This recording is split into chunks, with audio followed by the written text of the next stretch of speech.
Hendrik Davy est notre invité. Merci beaucoup d'être avec nous ce matin sur BFM Marseille-Provence. Vous êtes Bonjour. député de la 5e circonscription de l'Association pour une République écologique et sociale. C'est votre nouveau parti depuis juillet 2024. On va en parler dans cette interview. Monsieur le député, aujourd'hui, le Premier ministre est à Marseille. Il est accompagné de 3 ministres. François Bayrou, donc, dans la cité phocéenne pour animer, lancer cette conférence nationale Ambition France Transport dédiée au financement des infrastructures de mobilité. Qu'est-ce que vous attendez de ce déplacement ministériel aujourd'hui ? Alors d'abord, il faut quand même dire que c'est important de parler de transport. C'est important parce que c'est la première cause d'émissions de gaz à effet de serre, qui cause le réchauffement climatique, 35% des émissions de gaz à effet de serre. C'est aussi important parce que c'est la pollution de l'air. Je ne sais pas si vous aviez vu, il y avait une étude de l'association Respire qui avait montré que 100% des établissements scolaires à Marseille étaient dans une zone où la pollution de l'air en fait était au-dessus des normes de l'Organisation mondiale de la santé.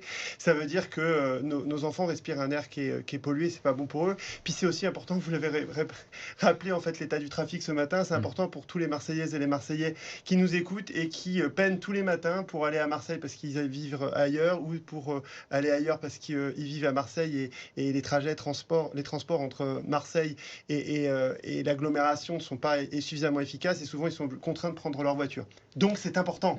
Donc on est content. Mais en réalité, j'attends pas énormément. En tout cas, je demande à être convaincu parce qu'entre les paroles et les actes avec les macronistes, c'est quand même pas tout à fait ça. On est habitué aux grandes campagnes de communication qui aboutissent sur des souris. D'abord, 3 exemples. Elisabeth Borne nous avait déjà promis 100 milliards d'euros pour les transports. On les attend toujours. On en est où là on en a reçu combien ? Rien. Zéro. Enfin, je ne sais pas où est passé ce plan à 100 milliards. Il faudrait qu'ils nous avertissent peut-être aujourd'hui là-dessus. Deuxième exemple, fret SNCF. Ils vont en parler aujourd'hui. Le fret, c'est important. Ils l'ont démantelé. Alors, je pourrais vous réexpliquer pourquoi ils ont démantelé fret SNCF suite à des normes complètement absurdes de l'Union européenne sur la concurrence libre et non faussée. Donc, ils ont démantelé fret SNCF.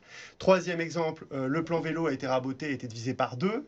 Quatrième exemple, le pass, cet été, le pass rail, l'équivalent du ticket climat en Allemagne, a été annulé. Bon, donc 4 exemples de les paroles et les actes. Je ne sais pas trop ce qui va se passer. Alors, vous le disiez à Marseille, et on peut peut-être décrire, à Marseille, la situation est préoccupante et il y a vraiment des matières à améliorer les transports. Alors, la route, le ferroviaire, le fret maritime, ce sont les 3 gros thèmes qui seront abordés aujourd'hui, en tout cas pour ce premier jour, par François Bayrou. Aucune place pour le vélo.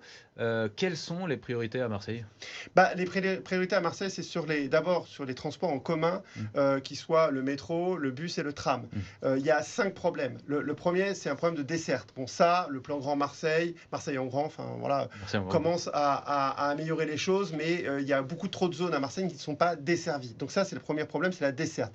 Deuxième problème, c'est la fréquence. Je pense que, comme vous, je prends les transports en commun, et quand on est obligé d'attendre 10 minutes, un tramway, 15 minutes des fois les week-ends, un métro ou un tramway, ça ne va pas. Donc il y a un problème de fréquence. Alors l'automatisation du métro devrait à Marseille améliorer la fréquence. Mais n'empêche que pour les tramways, rien n'empêche d'améliorer la fréquence dès maintenant.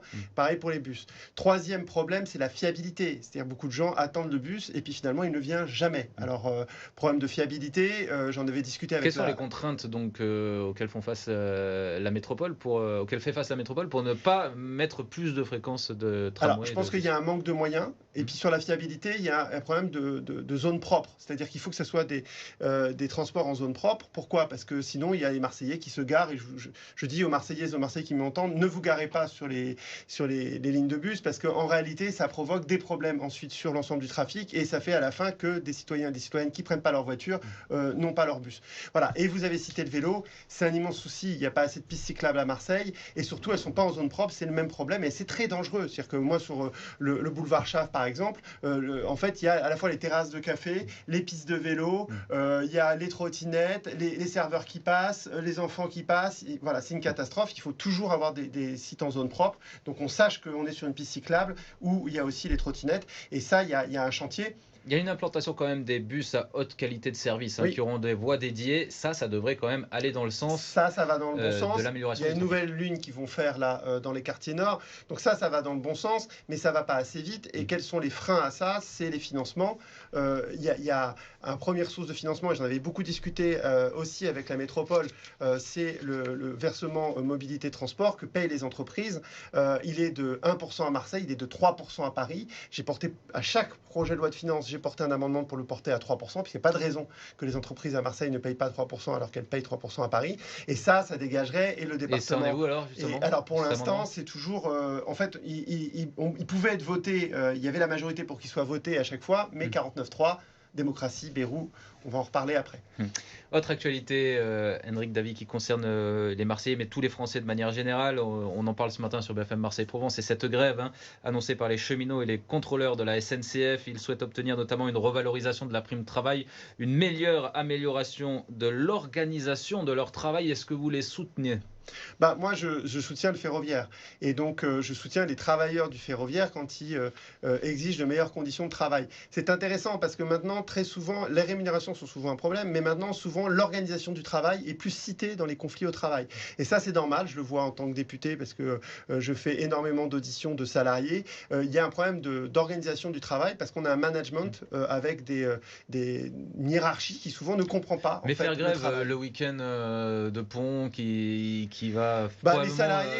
poser beaucoup de problèmes aux voyageurs. Oui, c'est dans le rapport de force. Les salariés font grève pour obtenir...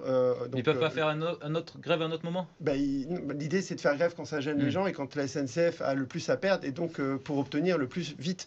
Voilà.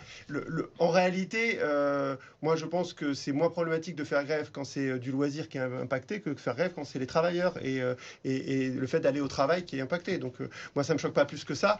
Mais néanmoins, je pense que ce qui est très important, c'est de défendre le ferroviaire. Et là, on n'a toujours pas de vrai plan pour défendre le ferroviaire. Moi, j'étais en Allemagne, en Autriche pendant mes congés, puisque ma femme était là-bas. Et du coup, j'ai tout fait en train, mais c'était royal. Enfin, voilà. Il y a même des villes, en Suisse notamment, où quand vous arrivez en tant que touriste, vous savez, les transports gratuits, ils sont gratuits pendant 24 heures dans toute l'agglomération.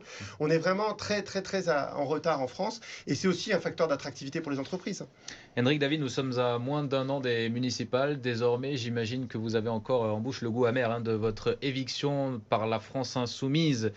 Lors des législatives de 2024, vous étiez le candidat naturel, en tout cas le député sortant dans la 5e circonscription des Bouches-du-Rhône. Vous avez finalement été écarté par votre parti politique LFI vous n'avez pas pu vous présenter sous la bannière donc du nouveau Front populaire.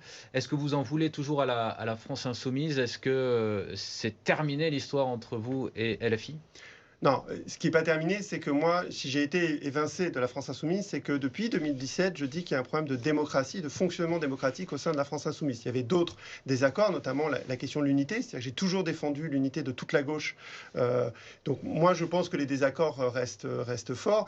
Néanmoins, par rapport au municipal, moi, ce que je dis, c'est que partout où il y a un risque du Rassemblement national, que ce soit en France en 2027 ou à Marseille en 2026, il faut que la gauche et les écologistes se rassemblent. Donc moi, ce que je dis aux conseillers de Benoît Payan et à Benoît Payan, c'est de tendre la main à la France insoumise et de tendre la main aux écologistes, puisqu'ils étaient partis séparément quand même la dernière fois. Ouais, mais le problème, c'est pour que avoir une liste, la France insoumise ne veut absolument pas tendre la main. Ce que je dis aussi à Sébastien Delogu et à la France insoumise, c'est de tendre la main à la mairie, de voir sur quel programme et dans quelles conditions il est possible d'avoir une liste commune, ou même s'ils n'ont pas de liste commune, en tout cas de faire en sorte qu'ils puissent travailler ensemble à l'arrivée, et donc qu'il y ait une fusion entre les deux tours qui soit, qui puisse se faire.